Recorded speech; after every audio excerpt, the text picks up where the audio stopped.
యోగవేమన జయంతి సందర్భంగా ఆయన గొప్పతనం ఏంటంటే వాడుక భాషలోనే అందరికీ అర్థమయ్యే రీతిలో ఆ పద్యాలను ముఖ్యంగా ఇప్పుడు మనకు పల్లెల్లో బాగా ప్రాచుర్యం పొందినాయి. అందరికీ కూడా ఆమోదయోగ్యంగా అందరికీ కూడా ఆహ్వానంగా ఉండేటట్టు ఏర్పాటు చేయడం జరిగింది. ఈ కార్యక్రమానికి రెడ్డి యోగి వేమారెడ్డి జయంతి ఉత్సవాలు రెడ్డి అభ్యుదయ సంక్షేమ సంఘాన్ని ఆవిర్భవించి ఇప్పటికీ 6-7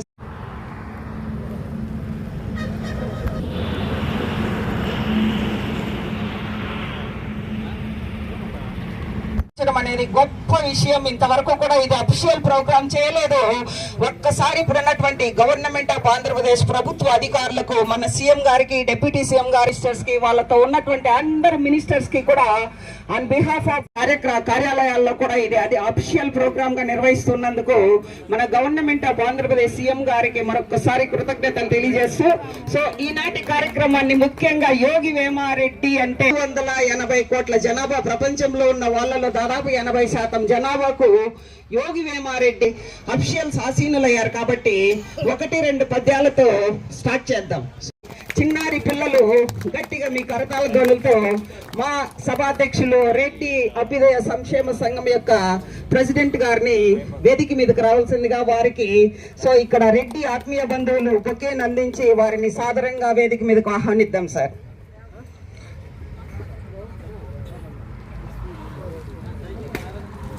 గట్టిగా ఈ రెడ్డి అభ్యుదయ సంక్షేమ సంఘం ప్రెసిడెంట్ గారు జయరాం రెడ్డి గారిని వేదిక మీద ఒక్కసారి మీ క్లాప్స్ తో అభ్యుదయ సంఘం ప్రెసిడెంట్ గారు వారిని పుష్పగుచ్చంతో ఆహ్వానించడం జరుగుతుంది.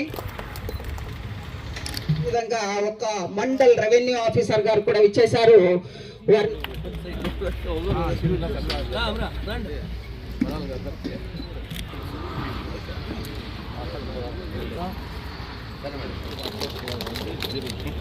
గట్టిగా మీ కరతాళ ధ్వనులతో గట్టిగా క్లాప్స్ తో నాటి సభ్యులందరూ కూడా వాళ్ళని బొకేతో పుష్పగుచ్చంతో ఆహ్వానం పలుకుతూ ఉన్నారు. Government of Andhra Pradesh, government of Telangana, government of Karnataka 3 రాష్ట్రాల్లో కూడా అఫీషియల్ గా నిర్వహించారు. ఇంతవరకు వాళ్ళు చక్కగా యాంకరింగ్ కూడా చేసి పిల్లలను బాగా చక్కగా ఆకట్టుకున్నారా.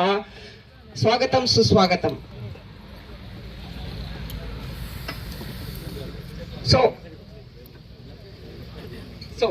ఈనాటి మంచి యోగి వేమారెడ్డి జయంతి ఉత్సవాలకు విచ్చేసినటువంటి చిత్తూరు జిల్లాలో ఉన్నటువంటి అన్ని మండలాలు, అదేవిధంగా మనకు దగ్గరలో ఉన్నటువంటి బార్డర్లోనే ఉన్న కర్ణాటక రాష్ట్రం, అదేవిధంగా నడిగడ్డ మనకు షార్ట్ కట్ లోనే ఒక 30 కిలోమీటర్స్ లో ఉన్నటువంటి యోగి వేమన జయంతి సందర్భంగా ఇక్కడ విచ్చేసిన పెద్దలందరికీ నమస్కారాలు, పిల్లలకి నా ఆశీస్సులు. ఇందాక పెద్దలు చెప్పినారు, యాక్చువల్గా ఆయన గొప్పతనం ఏంటంటే వాడుక భాషలోనే అందరికీ అర్థమయ్యే రీతిలో ఆ పద్యాలను ముఖ్యంగా ఇప్పుడు మనకు పల్లెల్లో బాగా ప్రాచుర్యం పొందినాయి. ఎందుకంటే ఏ విషయం అది ఎక్కడికి పోయినా ఏ ప్రాబ్లం ఉన్నా ఆ ప్రాబ్లం గురించి పద్యం రూపంలో దాన్ని ఎత్తి చూపుతూ తెలియజేశాడు. అందుకే మనమైతే దానిలో చాలా పద్యాలు మనకైతే ఉన్నాయి, కానీ దాన్ని పాటించేది అసలు పాటించట్లేదు. నిజమైన నివాళి అంటే ఖచ్చితంగా దాంట్లో మనం ఎన్నో కొన్ని పాటిస్తే గన అది నివాళి అర్పించినట్టు.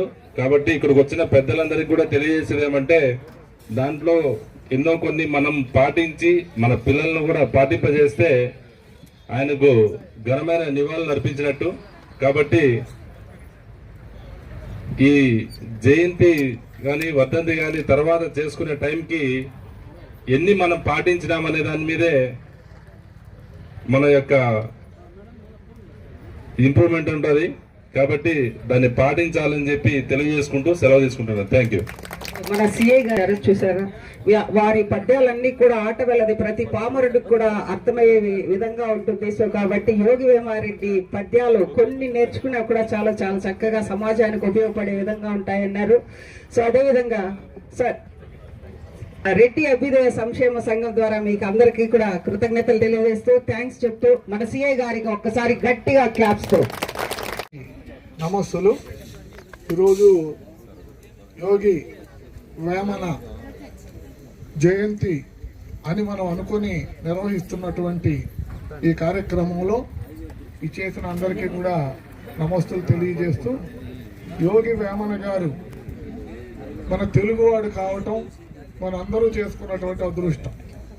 ఎందుకంటే ఆట వెలదులతో సమాజంలో ఉన్నటువంటి మూఢాచారాలన్నిటినీ కూడా ఎత్తి చూపెట్టినటువంటి విప్లవవాది ఎవరైనా ఉన్నారంటే యోగి వేమన.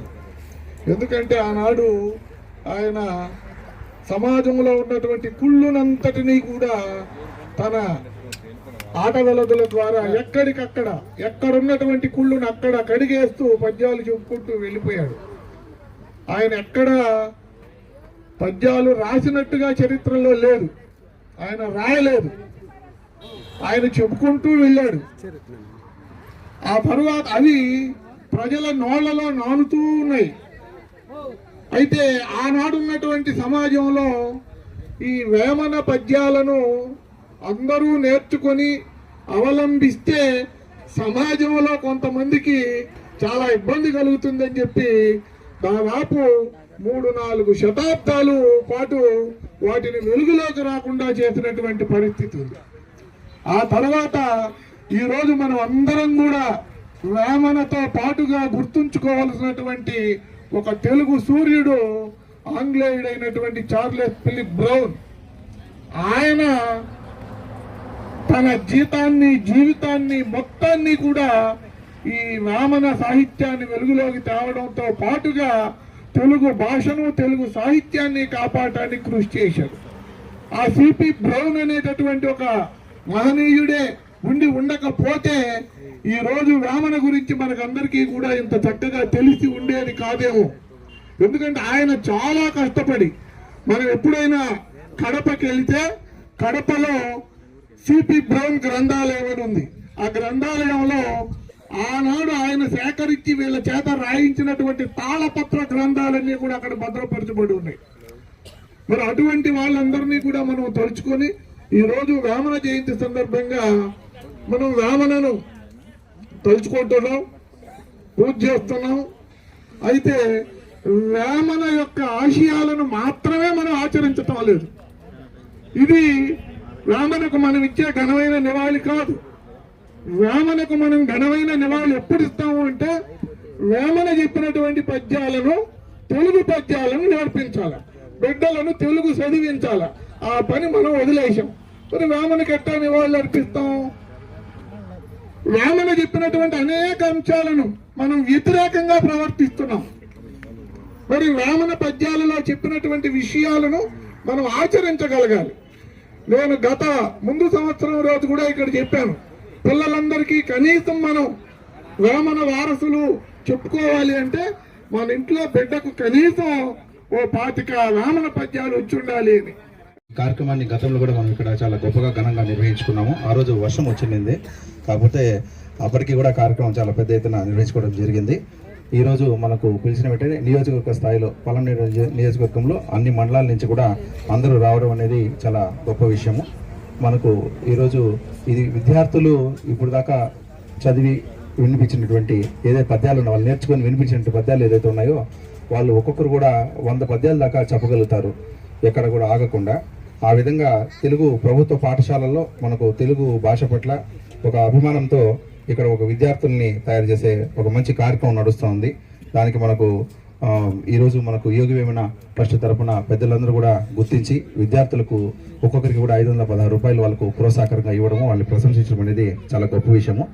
వాళ్ళతో కూడా ఒక గ్రూప్ ఫోటో ఉంటుంది పిల్లలతో. దీనికంటే ముందు మనకి పి తులసినారాయణ నాయుడు గారు వచ్చి వేదిక పైన మనకి యోగి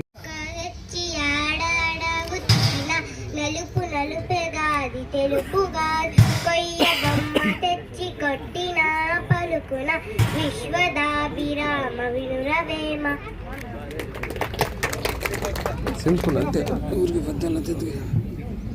ఏ ద్వారా కూడా ప్రజెంటేషన్. మొక్క ఆవశ్యకం ఎప్పుడు దాని బలిమినెంతనైన గూడు గట్టి వెంట బట్టి కట్టరా ఏనుంగు విశ్వదాభిరామమునిరవేము బహుళ కావ్యములను పరికింపగవచ్చు బహుళ చెద్ద జయము పలుకవచ్చు సహన మొక్కటంప చాలా కష్టం కూడా విశ్వదాభిరామమునిరవేము అనగనగా రాగమతి శైల. ఇప్పుడున్న పరిస్థితుల్లో ఎవరైతే యోగి వేమన పద్యాలు సుమతి శతకం గురించి అదేవిధంగా పెదబాల సారు సుప్రసిద్ధులు, కవి, శిల్పి.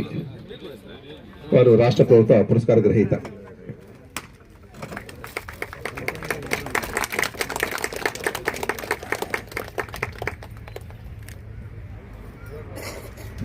రావు గారు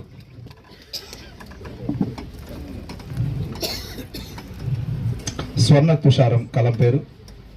సో వారిని సత్కరించవలసిందిగా కోరుతున్నాను. కన్నవితుల శ్రీరామచంద్రమూర్తి గారు, అదేవిధంగా సారు భీమవరం గ్రామస్తులు, అక్కడి నుంచి వచ్చి ఇక్కడ పలంనేరులో, ఇక్కడ ఆయన పలంనేరు అల్లుడు, ఆయన ఇక్కడే సెటిల్ అయ్యారు. సో సారు కన్నడ, తెలుగు రచయిత, నవలాకారుడు, ఆల్రెడీ అమెరికా. పెద్దలను కోరుతున్నాను, వారికి శుభాకాంక్షలు. తులసీనారాయణ గారిని వేదికపైకి ఆహ్వానిస్తున్నాము. సార్ గురించి అందరికి తెలిసిందే. తెలుగు సాహిత్య సాంస్కృతిక సమితి ఆయన ఒంటి చేతులతో అనకూడదు, 4 చేతులతో శ్రీమతి పుష్ప గారితో కలిపి అనేక కార్యక్రమాలు నిరంతరం నిర్విరామంగా నిర్వహిస్తున్నారు. వారిని సత్కరించడానికి కూడా వేదికపైకి ఆహ్వానిస్తున్నాము. సో పలంనేరు ఎంపీడీఓ గారు భాస్కర్ గారు, పలంనేరు తహసీల్దార్ గారు, సిఐ గారు, వేదిక ఉన్నట్టు యోగి ఉన్న ట్రస్ట్ నిర్వాహకులు వారు తులసినారాయణ గారిని సత్కరిస్తున్నారు. శ్రీమతి పుష్ప గారిని సాధారణంగా వేదికపైకి ఆహ్వానిస్తున్నాము. మేడం ఉత్తమ ఉపాధ్యాయురాలుగా మరి జిల్లా స్థాయిలో, రాష్ట్ర స్థాయిలో ఆమె. చంద్రశేఖరయ్య గారు సారు మంచి విమర్శకులు. ఆ కవిత్వంలోనే ఆయన విమర్శ ఉంటుంది, చనుకులు ఉంటాయి. చంద్రశేఖరయ్య గారు, చంద్రశేఖరయ్య గారి యొక్క మంచి కవిత్వానికి రాష్ట్ర స్థాయిలో అనేక పురస్కారాలు వచ్చాయి. వారిని ఆహ్వానిస్తున్నాము, కోరుతున్నాం. పూర్ణిల్ గారు తెలుగు, సంస్కృత భాషల్లో 2 భాషల్లో కూడా ఆయన కృషి చేస్తున్నటువంటి వాళ్ళు. అదేవిధంగా ఆయన భాష పైన మంచి పట్టు ఉన్నటువంటి వాళ్ళు, వ్యాస రచయిత మరి కవి.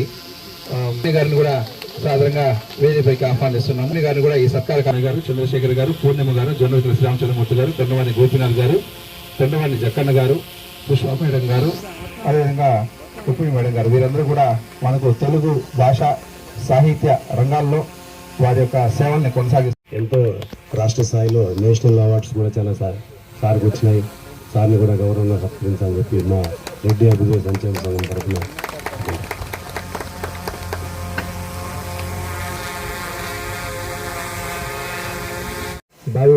భావి తరాలకు పునాది వంటి వారు ఈ పిల్లలు వేమను నేర్చుకొని సమాజానికి ఉపయోగపడాలని చెప్పి ఈ సందర్భంగా కోరుకుంటున్నాను.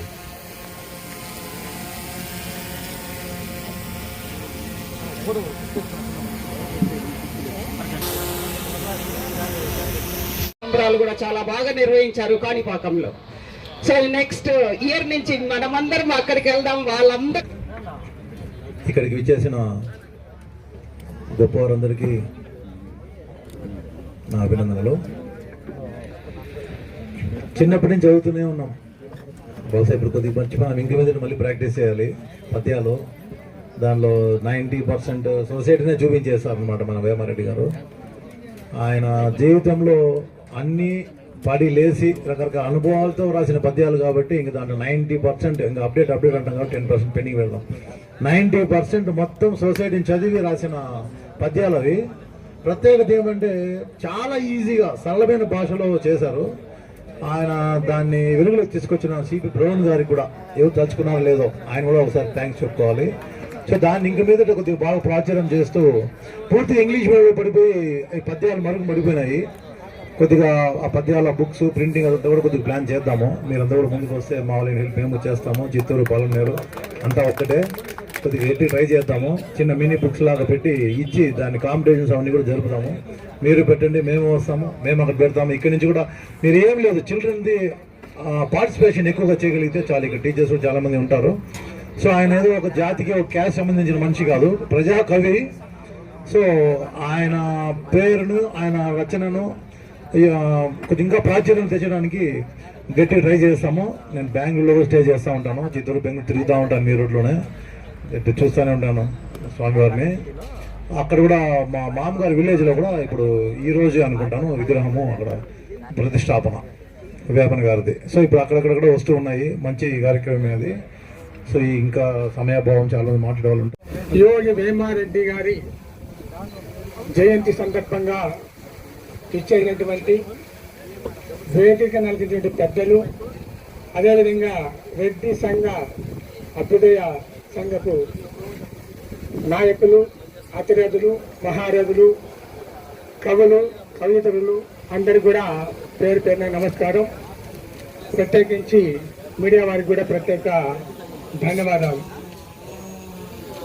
యోగి వేమారెడ్డి ఆయన పేరులోనే యోగి నుండి.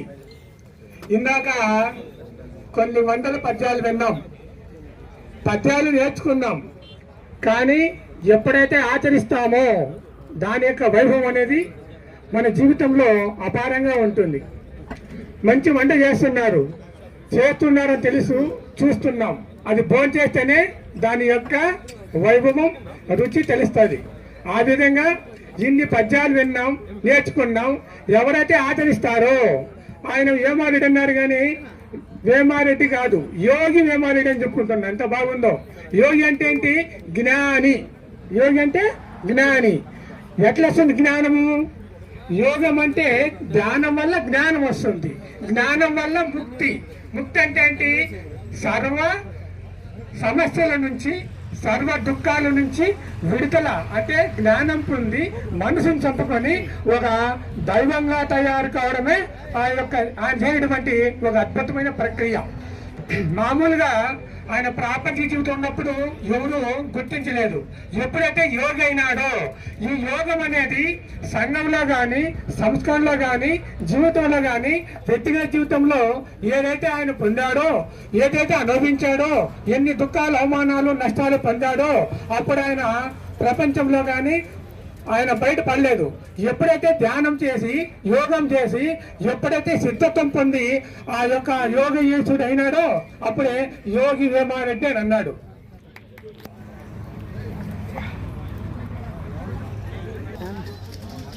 కారణమైన ప్రతి ఒక్క రెడ్డి సోదరునికి, ప్రతి ఒక్క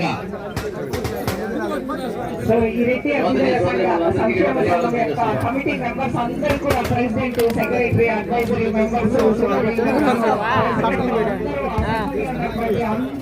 ఒక